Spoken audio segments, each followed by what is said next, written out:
Thank you for joining us on iAfrikan.com. We're always giving you rolling coverage. Avishkar, it is so wonderful being here in the sense that, from last year, Ghana, which was our first Indaba as the iAfrikan team, and now today we're in Senegal. It's the fourth day, post the day.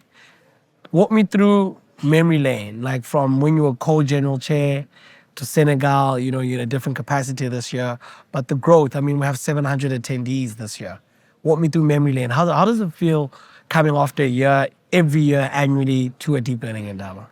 Yeah, every year I think there's elements that are pretty common. So as we planning for the year and the event is about to arrive, it's such an intense period of organization, and to be honest, you start to feel a little bit anxious. You start to feel a little bit like this is so much of work. Yes. Is it worth it? But then you arrive here and you Yes. just feel that Indaba energy and that Yes. magic and Yes. the enthusiasm and the inspiration that you get from everybody Yes. over here. And that's something that's constant. That's happened throughout every year of the Indaba. And I think it only just gets better. And you're reminded about how this really is a community, that people come here and they're not feeling like they owed things. They feel like they own this. 100%. This is their community, and they want to be 100%. involved and they want to contribute, and 100%. it's just magical, honestly. Yes. So, Avishkar, from last year, we had a very lengthy conversation. For those viewers at home, you can go to our iAfrikan page for that conversation with Avishkar. But this year, a year later, because a lot happens in the space, in the AI machine learning space, you're doing a lot on education. Walk us through the shift. Why are you focusing on education? What are you doing in education? What are you trying to achieve? So for me, I was really looking for something at work that would give me that same feeling of motivation and that I'm doing something worthwhile and something meaningful in life that I get from the Indaba. And I think last year was really, I really had that realization that despite so much of work that was put into the Indaba, it just felt so rewarding, like nothing else I'd ever done, really. And I was looking for something that could feel meaningful in my day job. And education, I realized, is the most powerful tool that we have Yes. to improve equity in the world. Yes. And the Indaba is all about promoting equity. Yes. The Indaba is an educational initiative. And Yes. so I figured if I can get involved in an education project at work, and that's backed by a large company like Google, it's something else that can have a very large impact on something that I'm very passionate about. 100%. So what we're trying to do is we are actually trying to fine-tune Google's Gemini model to be and act as an AI tutor. Okay. So instead of just giving answers to questions like what ChatGPT or the Gemini app might do, instead it's trying to take you on a learning journey. So you ask it a question, instead of just giving it the answer, it might ask, well, what do you think the first step might be to solve this problem? Where are you stuck? And maybe give you a hint and take you through that process of actually building understanding rather than spoon feeding you. 100%. Yes. And who's the ultimate end user? Is it us civilians? Is it educators? Is it people in university? Who's the ultimate end user? Yeah, I think we're trying to build something that can directly be used by students. Okay. And this would our ultimate aim, in fact, the mission statement that we say in this project is an AI tutor for every learner. So we're trying to put in a lot of personalization, a lot of customization, a lot of contextual awareness, so that it can be used by learners with multiple different goals, who are on multiple different platforms and in all parts of the world. And that's the ambition. But of course, it's going to take a long, long time to get there.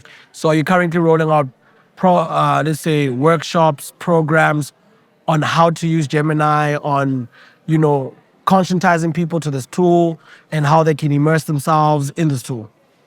Yeah, so at the moment, we partner with some of the Google products. So YouTube is one of them. Okay. We have this AI tutor available on educational videos on YouTube. Okay. We have something in the Gemini app called a Learning Coach Gem, where people can go and they can have these more educational style conversations. We have partnerships with some universities where we're trialing this AI tutor on their courses. Amazing. But so I think for now, it's more leveraging the connections we have with Google and the very large reach that Google has 100%. to try and get exposure to this particular product. But we're always doing this in a participatory approach. So we're trying to listen to teachers. We try to listen to students and understand like what are their wants and needs and desires and what might they like to have in a tool like this. We don't want to replace teachers. We want to be a complement to teachers. We want to help teachers scale better. 100%. We want to, if a teacher is teaching in a classroom, they are not able to give personalized attention to 40 students in a classroom. Or in some cases, a teacher might have 100 or more than 100 students in their classroom. It's one teacher is not scalable. So if the teacher can hopefully focus then on more the delivery of the content, on the social aspects that are so fundamental to teaching, and then have an AI tutor as a nice complement to that, to be able to give a little bit of personalized attention to help people get unstuck when they might be stuck. They have a question, instead of just waiting there with their hand up, waiting for the teacher to come to them, they can ask an AI tutor to help get them unstuck. So Avishkar, walk a teacher or an educator that's watching this. He or she's in a rural school somewhere in the Northwest, how does the teacher interact with this tool? How do they join? Where do they go? Like, okay, I'm sold, but what happens next? Yeah, so at the moment, I think that's a question that hasn't quite been answered yet. So we're focusing very much on building the underlying technology behind this because, like I said, the default language models are not good at being teachers, are not good at being tutors. So we're trying to solve that problem.